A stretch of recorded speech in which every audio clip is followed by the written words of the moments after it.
Hi అండి, welcome to మా రుచులు. ఈరోజు రెసిపీ వచ్చేసి ఎంతో టేస్టీగా ఉండే నిమ్మకాయ పులిహోర అండి. ఇలా కనుక చేశారంటే చాలా ఈజీగా సింపుల్గా చేసేసుకోవచ్చు. ఇలా చేశారంటే పిల్లల నుంచి పెద్దవాళ్ళు సైతం జలుబు అనేది చేయదండి. ఈ నిమ్మకాయ పులిహోర తింటే పండుగలప్పుడైనా తక్కువ టైంలో చేసేసుకోవచ్చు అండి.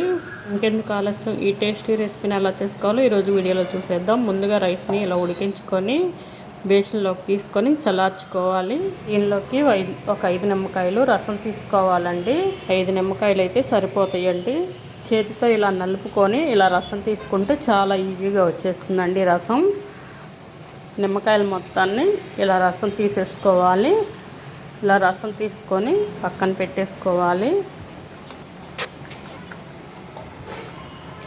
ఇప్పుడు స్టవ్ మీద ఒక ప్యాన్ పెట్టుకొని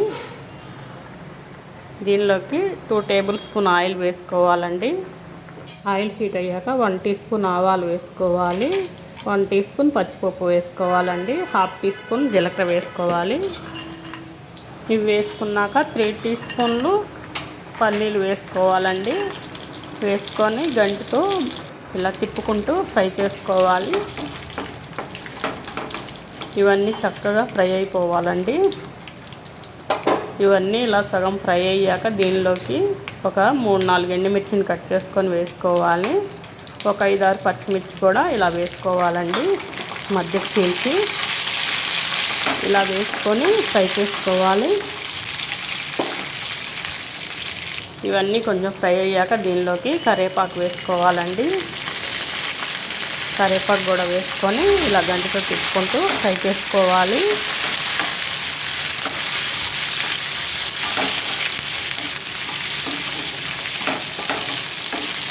ఇవన్నీ ఇలా ఫ్రై అయ్యాక దీనిలోకి ఇప్పుడు నిమ్మరసం పోసుకోవాలండి.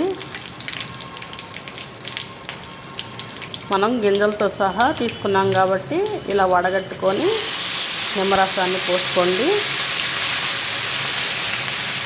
ఇలా నిమ్మరసం పోసేసుకొని దీనిలోకి అదే గిన్నెతో 1/2 కప్పు దాకా వాటర్ పోసుకోండి. ఇలా పోసుకొని నూనె పైకి తేలేదాకా ఈ నిమ్మరసాన్ని ఉడికించుకోవాలి. దీనిలోకి ఇప్పుడు 1/2 టీ స్పూన్ పసుపు వేసుకోవాలి.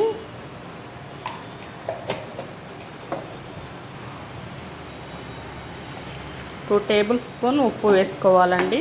ఇవన్నీ వేసుకొని ఇలా గంటతో తిప్పుకుంటూ ఉడికించుకోవాలి.